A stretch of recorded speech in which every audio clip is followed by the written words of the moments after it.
I really want to just have this as a always be an attribute of our podcast It from should now be like the opening for the podcast. Janky podcast. on. This Welcome to the literally- Janky Podcast, Why where can't that we be your name? That's a pretty good name. Janky podcast. it could be.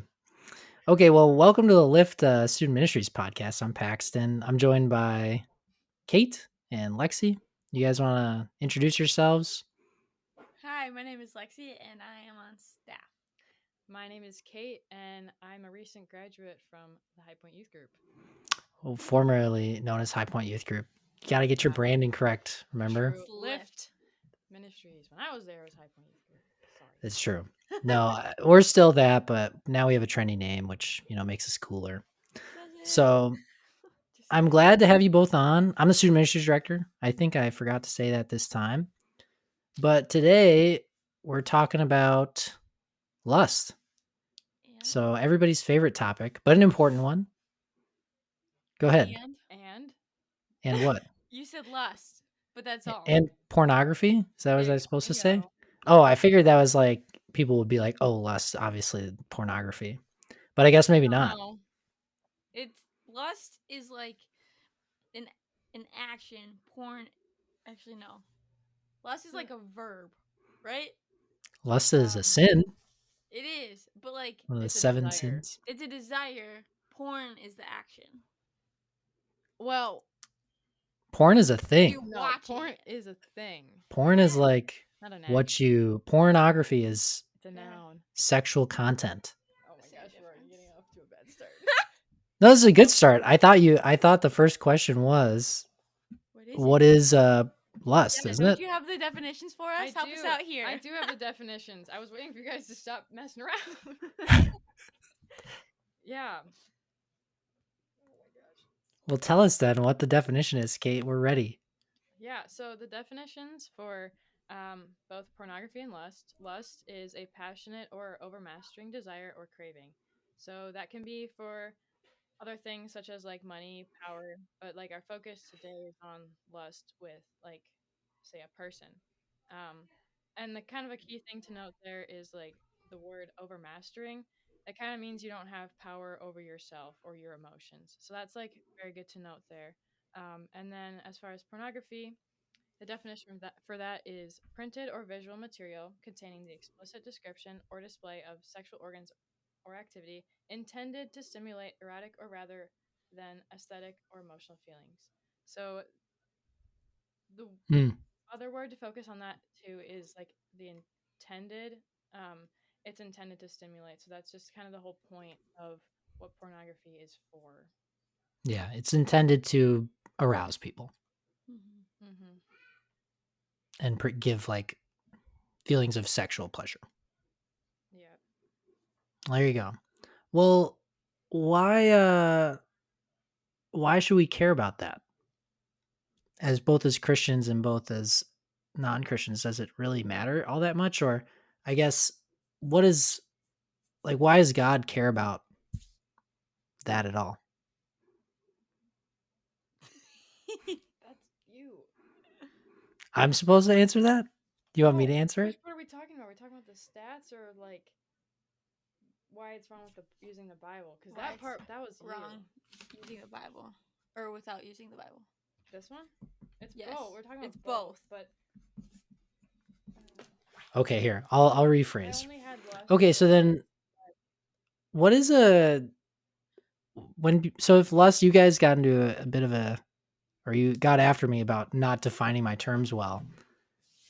If lust is this like overbearing desire in like the sexual sense, the bad part of it is like the overbearingness of it then, in theory, that you lose control.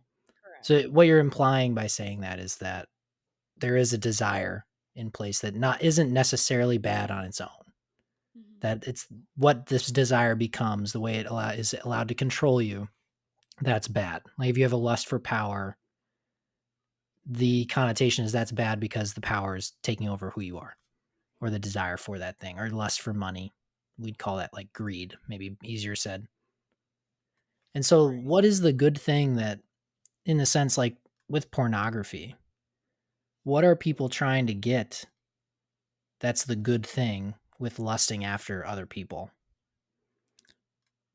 They want the desire of closeness with someone. So like God created sex, but he created it for marriage.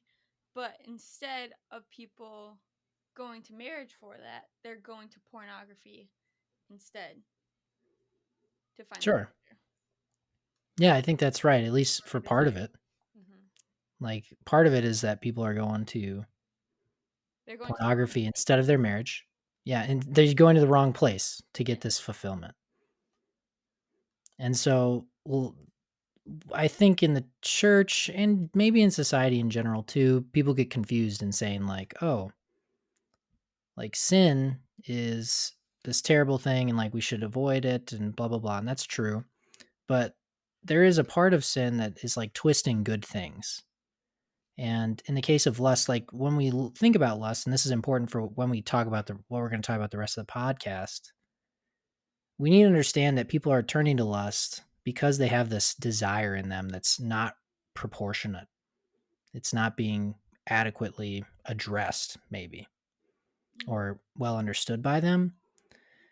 And because of that, they act out in ways that aren't healthy, like using pornography or stepping out in a way that to get power that maybe compromises their morals or what have you. Mm-hmm. Does that make sense? Am you tracking with me? Yes. Yeah, totally. And something I did want to touch on up on too, as far as like lust. It was interesting. I was looking into this a little bit, and so the New Testament word for lust is epithumia, which means desire. And like we kind of mentioned, like not all desires are bad. Like even in the New Testament, there's examples of it being used like positively, such as like um, when a qualified man appropriately desires the office of elder, which is in First Timothy. But the word epithumia is often used to refer to um, sinful desires. So it can be kind of replaced that like lust and passions are like negative.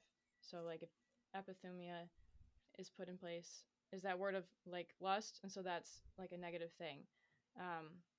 And we kind of talked about that lust is a desire for what did we say? Shoot, frick. Yeah, it's like a passionate or overmastering desire. And so in this instance, it would be lust is a desire for anything that is sinful, such as illicit sex, intoxication, revenge, or anything else that God forbids. But it's just interesting kind of looking at that and seeing like how the New Testament kind of portrays that. Mm-hmm. Yeah, I think that adds to the idea that there's passions that we have that are good, but when they get out of control, they become bad and they can be self-destructive, even though the thing that we initially sought out to get was a good thing that God created, whether it's sex or if it's because sex is a good thing. I guess I should start with that. Yes. Sex is a good thing, but we can twist it and make it something that's destructive. I'm breaking something? No, What's wrong? the battery's about to die though. Yes. She's got a notification on her computer that her battery's about to die, so. You didn't plug in your computer? Oh no. Dude, I feel like we're off to a really bad start. Not No, gonna this is lie. good. This is good. Just wait. Don't worry about it. If you want, we could restart. Do you want to restart? I wrote down the times that we need to edit. Over stuff, and we Just wait till it's edited. It'll be really good. okay. And it probably means this may not be true, but every time something goes bad, I just think that it means that the devil is upset about what we're doing. So I mean, at least true, but I just wanted to go so smoothly. Like it went smoothly in my head, and it's not now. I'm bad at paraphrasing paragraphs. well, yeah, just summarize what summarize what you want to say, and you don't need to read like the whole stats. I wasn't like the part about the lust. I was trying to like that New Testament thing. It was cool, and I was trying to make it like make sense, and it didn't, and I confused my own self. So No, I think that's the same thing that I was talking about. Actually, it's a good illustration. yeah, okay. which is that Paul has an idea, and the Greeks had an idea, maybe even that passions could be good, Mm-hmm. but they can also be destructive if they're not kept in check. Right. So maybe that's where we'll end. Passions should be good, or can be good, but they should be kept in check. There you go. And so for us, we need to be sure that whatever passions we're striving after, they are actually good and kept in boundaries by God's truth and what he says we should and shouldn't do with our life. Yeah. Okay, so specifically in regard to like this pornography bit, Mm-hmm. this is a pretty big problem, correct? Yes. I don't know, statistician Kate, do you know? Yeah. It's crazy. Oh my gosh, I'm losing my voice. Yeah, it's crazy. I was just kind of looking into it, and like the stats, they're just like, oh gosh, okay, hold on. We're just gonna pretend that didn't happen. I can't say words. Okay. Oh gosh. It's What okay. did I say? Yeah, it's crazy. I was looking at the stats, and um, around 40 million Americans regularly visit porn sites, which that's a very large number. And 35% of all internet downloads are related to pornography, which that means like a third of like everything that's been downloaded is just porn. And that's just, it blows my mind how much it's like being used. Um, and every second, so like one, two, every second, 28,000 users are watching porn, like every single second. And 3,000 each second is being spent on porn, which $3,000. $3,000. Yes, that is so much. Yeah, that is crazy. And just in like every day, 25% of all searches, which equates to 68 million, are related to porn. That's so sad. Yeah, I know. It's really sad. Well, and it's sad because based on what we just said, I think the saddest part for me is that represents a lot of people who have this desire that's not being fulfilled for Right. relational intimacy. And also, it's hurting them as well, and they don't know necessarily the after effects that it's going to have on them until it actually happens. Right. Which is going to be really sad. Yeah, not only is it If they do get married. not only Or if does it they're point to already their married, current, how it's affecting their marriage. yeah. And not only is it hurting them or not only does it reflect that they're not in a good place when they are looking for that. Mm-hmm. They may not know that, but I think that points to the fact that they have this desire that's not going met. Mm-hmm. But also the fact that they're going to this specific means of meeting that desire is hurtful for them.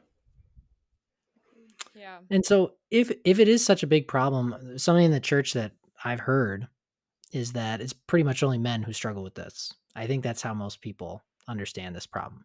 In the church in particular, but I think in broader society too, like people see men as the sexual initiators in culture and women as generally being sexually disinterested or kind of like sexually, wanting to be pursued rather than the pursuer, which makes them, porn wouldn't be interesting to women. Have you ever heard Right. something like that? Do you guys feel like that's true of you guys? Obviously, I'm the only man on here, so don't let me Right. impress upon you my thoughts. No, for sure. I think included in the stats, it said like 30% of porn users are women. And while that may not seem like a lot compared to guys, like that's still a big number. Like women do struggle with this too, and like I can advocate for that. I think the big thing with like the church is because, or even in society, like because guys have been like kind of more told like this is something they're struggling with or they should struggle with or all these things, like women just don't feel like if they struggle with it like it's normal. And I feel like there's a lot of lies that women end up like believing because of that. um and like these are ones I've struggled with too, is the same. Like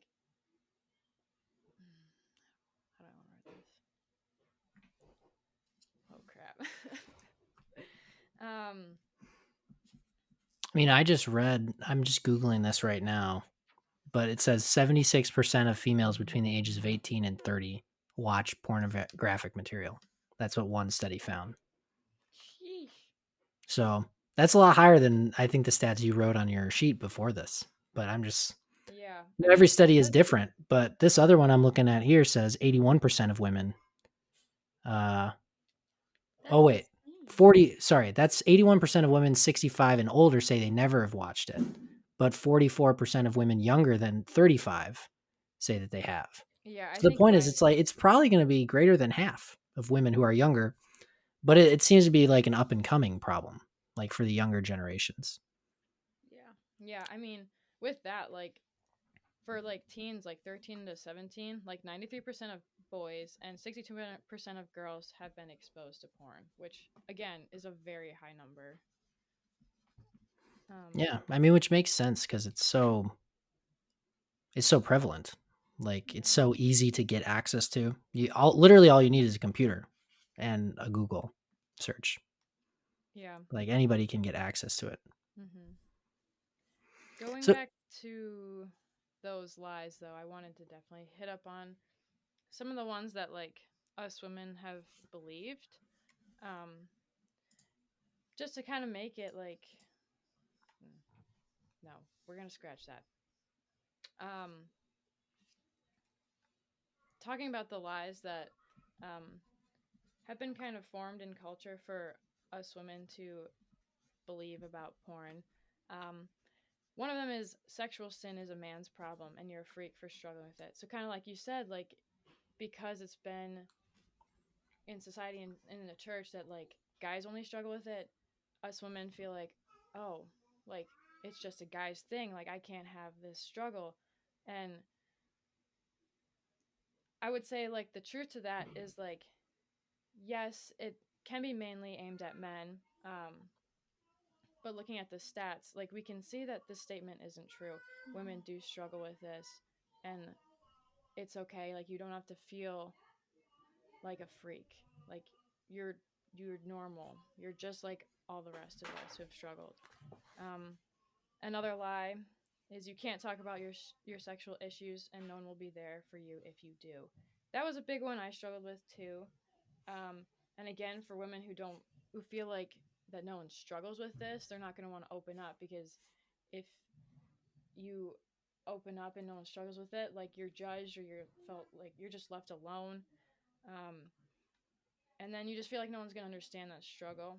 But like again, the stats show that women do struggle, and the likelihood of women and like in your small group, in your friend group, like the likelihood of someone else struggling with it is very high. Mm-hmm. yeah. And do you think that we've been blind to that? I say we, meaning like the church. Do you think we've kind of turned a blind eye to the fact that women struggle with this, even in our presentation of it? Like, you just graduated from the youth ministry. Right. You went there 7 years. Do you feel like, obviously, and you can say this because it wasn't mostly my tenure when you were there. So, do you feel like we did a good job when prepping you for it, or do you feel like we didn't really address this the way we should have? No, I don't feel like it's talked about enough. I agree.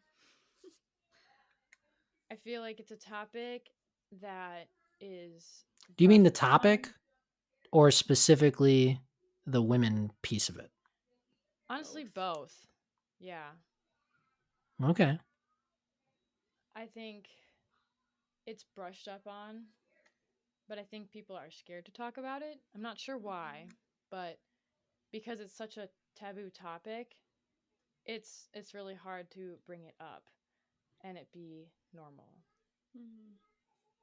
And it's also people who do struggle with it.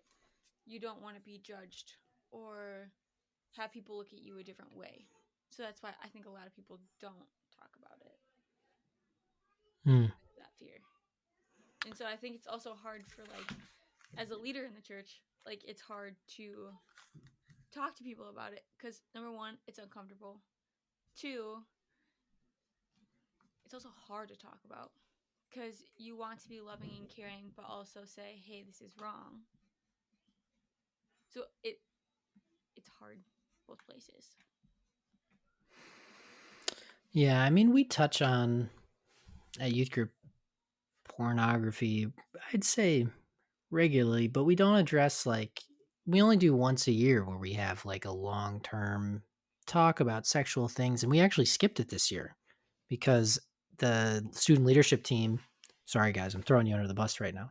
They were like, "We've heard about this so much. We're good. We've heard about it so many times." And so I was interested to hear your thoughts, but I'm sure that I think even though you've heard about it a lot of times, I think most Christians have heard this stuff, but that doesn't mean that most Christians are living that way. It reminds me of a Paul Washer quote. He said, "You can preach a message for like 40 years before you actually start to understand it and like live it out." And I think for many Christians, even if you've heard about this, you may not have actually let it impact your heart enough to change what you're doing. And that's what we really need to do in this case, whether you're male or female, because I don't think God looks on it any differently. Like whether it's a woman who's struggling with lust or a man, the ultimately those things separate us from God because Jesus said, I think it's in Matthew, that to look on, he's talking to men, he says to look on a woman with lust, that's to commit adultery with that woman. Like that's the way you should think about it, which is a sin punishable by death in the Old Testament. So it's severe. And that's exactly what looking at pornography is. I mean, you're basically fantasizing about having sex with people on the screen. So that's, in Jesus' eyes, that's adultery, and that's a pretty big deal. Not because Jesus is just nitpicky, but he's basically saying when you act that way, you're treating sex in a way that it's not supposed to be treated. And you're using it for a purpose that it wasn't designed for, and that separates you from God. That's you choosing your own way, just like Adam and Eve did in the garden in the first place. And so we should be choosing God's way, which is to save sex and that sort of sexual expression for marriage and not for our computer screen.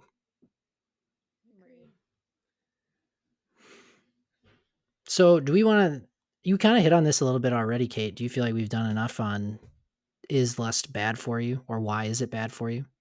Clearly, I kind of just hit it from a Christian perspective, like it separates you from God and that's why it's a problem. But like if you're a non-Christian or if you're, I'm searching out, I'm not sure about my faith, why should I care about watching pornography and lust? Isn't it just a big deal? Because I think culturally, people just act like it's whatever. I think you actually said in your earlier before, 53% of people in the United States say watching pornography is okay, right? Did, yeah. I never mentioned that, but yeah, you read that. It's true then. Yes. Yeah. So like lust in itself, like it's wrong because it treats the person. So if we're talking about lust in with people, it treats the person as an object to be obtained rather than someone we should love and serve well. And it's a selfish thing. Like you're not putting other people above yourself. It's what you can get out of it. And then like with pornography, yeah, I said 14% of Americans think porn is wrong, while it's actually 51%, think using it is okay. So we have that like demographic here of who thinks it's okay versus who thinks it's not okay.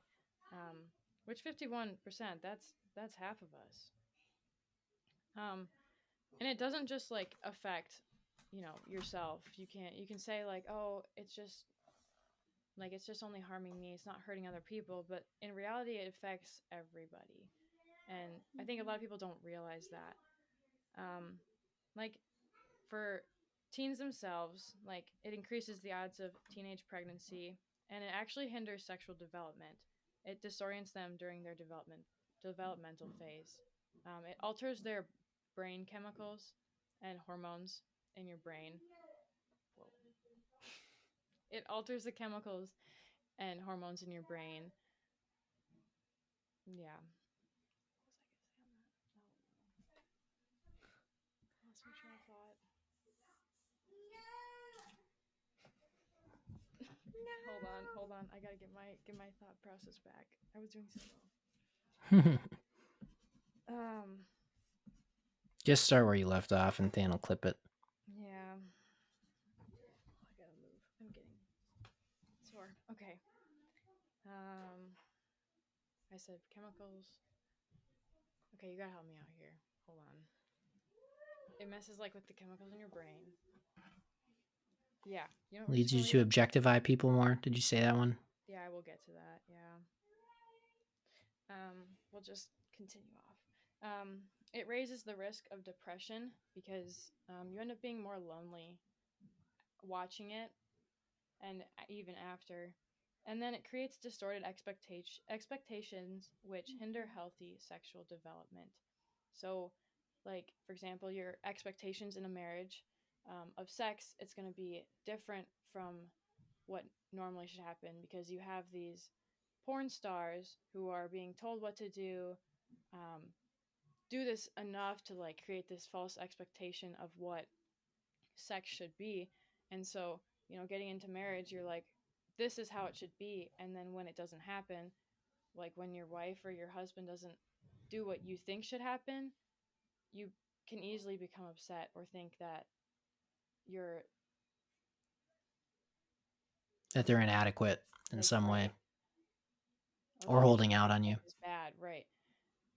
And so that's just hard for people, and the expectations are really difficult for people to live up to as well because it's just a false reality. Um, Hmm. so, oh my gosh, I cannot. Hold on, I'm getting water. I can't do this. Than, you're gonna have so much fun with this. Don't worry. He already complains a lot about our podcasting editing because usually Lexi punches her microphone every so often. I do Really? not punch it. It falls, so I pick it back up. It's not my fault. So yeah, that would it be how it kind of affects like you or teenagers, not you, Paxton, but teenagers. With like families though, and this would be especially where like the idea of it only affecting you is wrong. Um, Pornography use increases the marriage infidelity. Is that how you say it? Okay. Pornography use increases the marital infidelity rate by more than 300%, which is that's huge. That's a huge number. And 56% of divorce cases are a result of a partner having an obsessive interest in porn sites. So all of these marriages end up being broken because one person decided it's only going to affect me. It's not going to affect someone else. Mm-hmm. And Hmm. like looking at it from like a bigger picture view too, like it affects your like the society as well. Like kind of we mentioned like with human trafficking earlier in our podcast with Eva, like that's a big thing, and most women, men, and children in these porn videos are being sexually abused, and it's to make a profit. And so like that's affecting them when you watch that and when you pay that money to Mm-hmm. view these videos, you're actually supporting this industry. And how many of them have been brought in when they were really young, too, Right. to become these porn stars? Yeah. I mean, even if there are lots of pornographic businesses that will say like our pornography we make is ethical, but even if that's true in some cases, and I'm sure it is, that the women involved are, well, in the sense that the women involved, agree to it and they try to make it as safe as possible, yada, yada, yada. You still can't deny that it's related to the sex trafficking industry, Right. even if you do have these ethical practices in some places. Similar to how prostitution has been working in Europe, like they regulate it heavily, but it still is hard to make sure that crime isn't flourishing behind the scenes in those regulated areas. So for us, as we are, the consumers here, we need to just take the money out of this industry and make it so it's not profitable to traffic these people. Right. But I think ultimately, like for the individual Kate, I liked what you said about, well, I didn't like, but I thought was important that watching these things shifts your expectations and really doesn't set you up for success. It does the opposite in terms of having a proper expectation about sex in marriage, and just in treating people in a not objectifying people in the future and in your daily life. So it's important for us to, the Christian and the non-Christian, not to give in to this sort of thing and teach our brain to look at people this way. Right.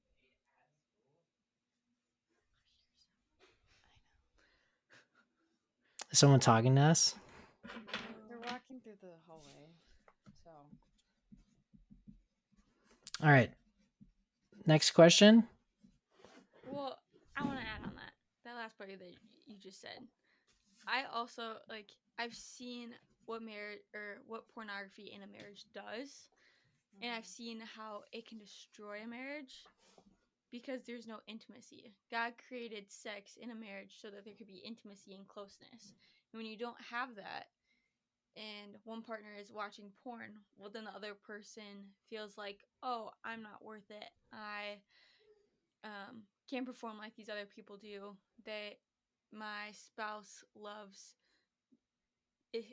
their computer more than they love me, and it brings lots of. Not only does it bring like insecurity to the other partner, but it breaks the marriage because there's no intimacy as well. So Yeah. I think that's another part to add of why porn breaks families apart. Yeah. right. There is a quote someone said, like, when someone watches porn, this is a paraphrase, they're inviting other people into the Right. bedroom, Exactly. which, It's so true. takes away from intimacy. It does. Yeah. There's this one story I heard. I think it was at youth group when I was in youth group. And it was about how there was this guy who, maybe this is getting into too much, but he would masturbate to porn, and he always wore these boots and these socks. And after a while, Oh gosh. he wouldn't be able to perform with his wife unless if he wore these boots That's hilarious. because his brain, like, it connects the things together. So like that's really sad, but at the same time it's so true. If you're gonna watch porn and like your body's gonna be like, oh, this is love, this is love, this is love, supposedly, right? But when it actually comes down to it and there's someone you actually love and you're actually trying to have sex with them because you're in a marriage and it's God honoring, you can't because of how it's like porn screws up your mind. Like it's so sad. And I don't think people understand how destructive it is. Mm-hmm. Yeah. It's depressing. It one thing I noticed too with like I was watching well no hold on I was watching a video that came out bad. All right, informative video, Instagram informative video. Okay, scratch that. We're gonna cut that out. Um, I was reading up on these like testimonies of these guys, and they were saying like they were so addicted to porn that, and it completely altered their like brain structure with the like wanting sex that like they had like they didn't desire sex in his marriage like he didn't want to have sex with his wife. It was more fulfilling for him to watch these videos, and like their marriage failed because of that. Like the fact that it completely alters those chemicals in your brain, I find that so crazy. Like it's not just And that so like sad. I know it's not just that like oh like porn is bad and you shouldn't do it. Like no, it completely alters your brain in that aspect, and it's not fulfilling in the right way. Yeah. And I think this is a good time to reiterate, since we've been riffing for a while, that Is it we're not trying to me too? scare people from like sexual expression, Yeah. but we're trying to point people, you listener, to what God said was the proper means of sexual expression, which is in marriage, and that is a really good thing. Because also I hear of a lot of women and men who enter the marriage as Christians, and they feel like sex is wrong, even in that good context where they now can actually have sex. Yes. And we that is in part because we just riff on so long, like, oh, sex porn is scary, don't have sex before you're married, and then people get married and we're like, oh, go ahead, it's great. And so we need a nuance, like, it's a good thing, but like any passion, it can be twisted. And if we're spending our time training ourselves through watching pornography, or really any like thing that we're doing that's sexually sinning, like meditating on a memory or whatever it is, it's going to be changing the way we perceive sex. And that can be fortunately retrained over time. And like there can be healing from this, but it's going to have consequences. And I would much rather walk into a relationship healthy than have to ask God to come and fix me. Agreed. Because graciously he will, but I would rather be in a position to like serve in marriage and, be selfless rather than have all this baggage that I'm bringing into it. Well, then it's also hard with that baggage when you do come into a marriage with a baggage, because then it not only affects you but your spouse too. Yeah. Which is This, also I think, is a good time to shift into like personal experience. I've talked about this before, I think, but I'm from I wasn't a Christian until pretty late in life. And so I made a lot of mistakes that I brought with me into my marriage.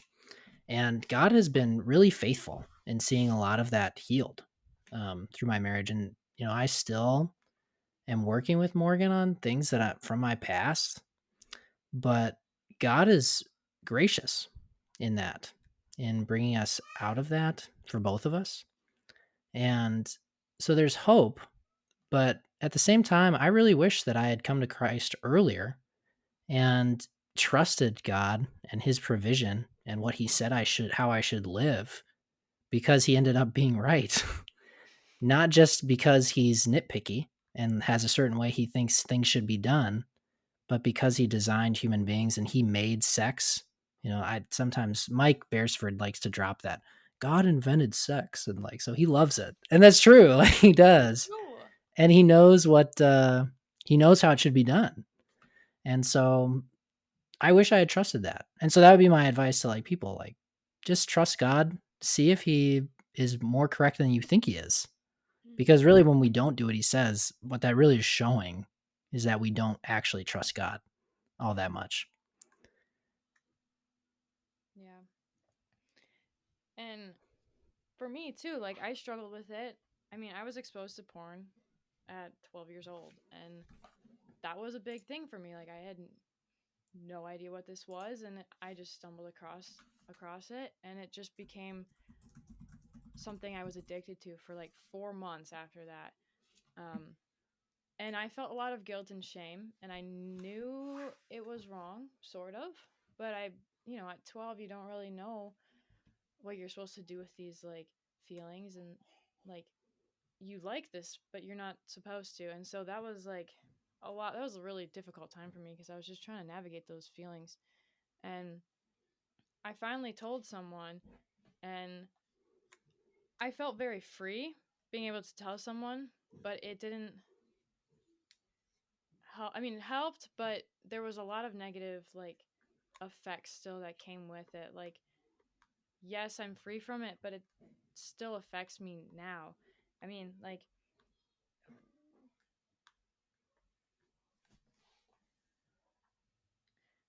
for a while, I definitely had like withdrawal symptoms. And one of my biggest things is I started viewing people as objects, which that still affects how I treat people now. I'm not saying I treat everybody like an object, but especially in relationships, I start seeing them as like someone I can use, or how can this satisfy me rather than how can I serve them.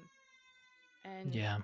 friendships too, like it's my view of people has just become a lot of, okay, this person's an object, how can I use them? Um, and God has definitely been healing me from that. I have really great friendships, but it does affect me from time to time. And I mean, that's with porn, but like even lust at a basic level of in like a relationship, like that still affected me a lot. Like I really struggled with it, and it was hard for me to overcome that lust, and many times I gave in to those like strong desires, but like my emotions were overpowering my logistical thoughts. So like we said, like the definition of lust is like it's overmastering, and like being in relationships, like that was hard for me because I couldn't control that, and that lust would just take over. um I have had to do a lot of healing since then, and it's been freeing for me that God still forgives me, but it's something I'm still like working on. And again, it's a sin that every like people deal with, and it's not going to go away forever. I mean, I'm still a sinner, but for sure I've had to deal with those fair share of things myself. Um, but I think with that, I for sure like want girls to know that like this isn't a struggle that you have to deal with on your own. I think like Yeah. we said, guys struggle with this, girls don't. Like there's that lie that we Mhm. believe, and I mentioned before I believed that lie. I thought I was the only one. I thought I was a freak. I was like, God's not going to forgive me, like I'm doing these horrible things. And you're not the only one. If you are struggling with this, or if you have struggled with this, you can open up to people, and Yeah, and that God's grace is enough for you. right. Mhm. Yeah, and if Thanks you for open up to people, like this is a thing I've noticed is whenever I've opened up to people about like um hurts or like areas I've sinned in life, like I always go to them and be like, oh, they're gonna hate me, they're gonna hate me, they're gonna like tell me all these horrible things. And every time I confess something or be like, Mm-hmm. hey, this is where I've struggled, or hey, I'm dealing with this, can you help me out? Like every single time, it's always been love that I get. Like, I am so happy that you told me this instead of keeping it in. And I think everyone needs to hear that. Is like, I know for like the girls I mentor, like when they tell me things that are in their hearts and I know it's hard for them to tell me, I feel the most loved because I know how hard it is to like say these things. And it's like when you have people that you trust and you actually trust them enough to tell them, like it actually warms their heart that you are willing to tell them. Mm-hmm. So tell someone. Like that is how you get set free. That is how you like get that freedom and have like this, like how you said like you felt free from that guilt. Right. Like that's how you do it, is by confessing and being like, hey, this is where I struggle and I need help. And then you get accountability to help you. I don't know if that was in your story Yeah, of like, for sure. yeah. Yeah. For me, like, I opened up to one friend, and we just was like, oh, this happened. And then, like, I just kind of was like, I don't know what to do. And, you know, after like years and years of being friends with this one girl, I finally opened up about it. And I was like, hey, like, I wanted you to know this. I struggle with this. And she was like, no way. I struggled with it too. And it hit me. I was like, I thought she would have never struggled with it. She's this great, amazing girl. And when I found out that, like, no, she can struggle with this too, it like, it was just eye opening, and it completely brought this sin to light, and kind of like slapped Satan in the face there a little bit, because it was just like, whoa, we can bond over this even more, and we can be like advocates for other people. Like this is like something like other people struggle with too. Mm-hmm. And that's why I really want to like, mm, I think it's really good for guys too, but like you ladies, like open up to your female friends and mentors. Like Mm-hmm. you're going to find that a lot more people struggle with it than you think. And guys too, like just because I'm talking about this to the ladies does not mean that like you shouldn't do this too. Like this will be very freeing for you as well. You don't have to hide your sin. Bringing it to the light will make you feel better, and it exposes the sin, and it does a lot of healing in that itself. Mm-hmm. And it's interesting, like that sin ends up having less power over you too, almost. Like when you hide it, it still has a like strangle on you. And then I've like told many people now, and I see it. I see porn as less of this overbearing sin. like it just becomes something that's normalized to talk about, and something that's like easier for people to overcome if brought up, if that makes sense. Yeah. Because this church has really made sexual sin out to be just the worst possible kind of sin for some reason. And from God's perspective, sin is just separates you from Him. That's the problem. And Right. from a human perspective, it's nice for us to be like, oh, they struggle with that. And so I'm better than them. And that means I'm going to be okay. But that's not the law of grace. That's the law of works And and pride. and pride. But works related religion is pride based because I'm doing more than the next guy. And so we need to get away from that as the church and accept that God's grace is enough for us. We don't need to hide our sin, like Christ said. It's our weaknesses. It's in our weaknesses God's strength is shown, and His healing can be shown. Like, and I really appreciate you, Kate, coming on and being vulnerable because it demonstrates God's healing work. Mm-hmm. Because sin would love to hide, and I know your testimony and your vulnerability will be encouraging for other people, just like it was already for your friend, who could Right. then you guys can address that together. And I think is it in James, Lexi? Maybe you can remind me that somewhere it's written that when you confess your sins, there's a healing element to that. Confess your sins so that you might be healed, and or so you will be healed. I think even so. Anywho, I think we actually got to wrap it there, right? Or do you want to go for another 5 minutes and talk about how we can get free? Yeah, I think that's important. That probably is the most important part. That's So, that is the most important part. okay, Because I hit on like that one crash thing, but course. there's still like a lot of like, I don't know. You have to encourage people with verses too. Okay, go ahead. Unless you have more to say about your like. Okay. You go. Take it away.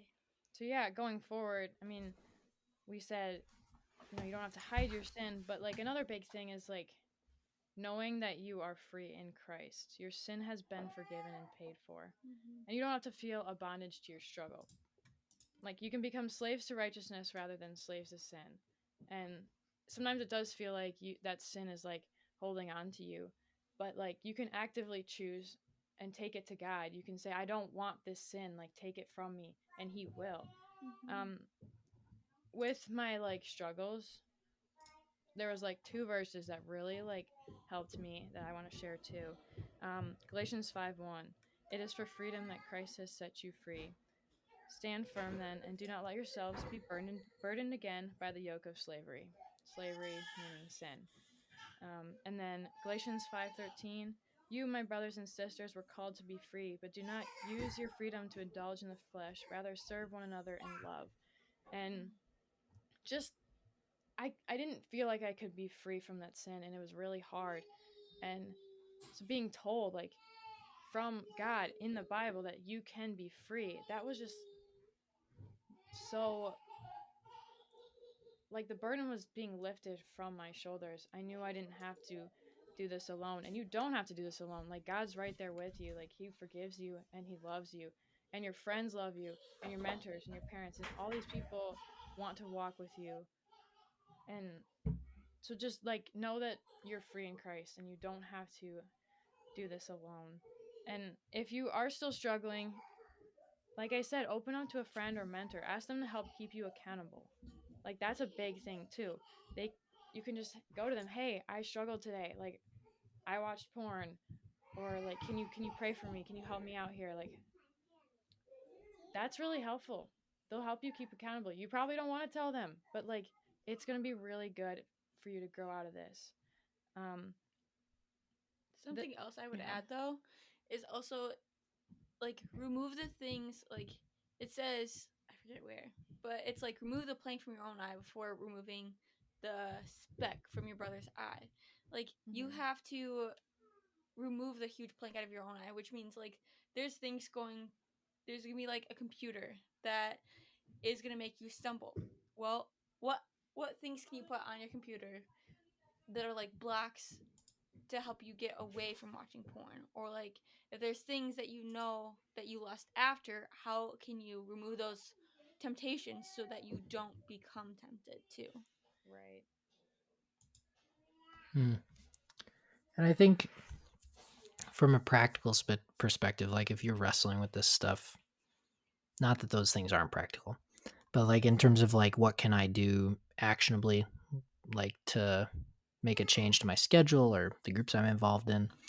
There's Forgiven and Free at High Point Church for women and men to like be in a group of people who are openly talking about their struggles with these things, so you can have somebody to work through this with and have healing as well. So that's a resource for anybody who needs it. Yeah, you don't have to be ashamed or embarrassed to go to that because They're all struggled. mm-hmm. They all struggled at some point. Yeah. And there's been a lot of healing from that. I've seen people see a lot of progress.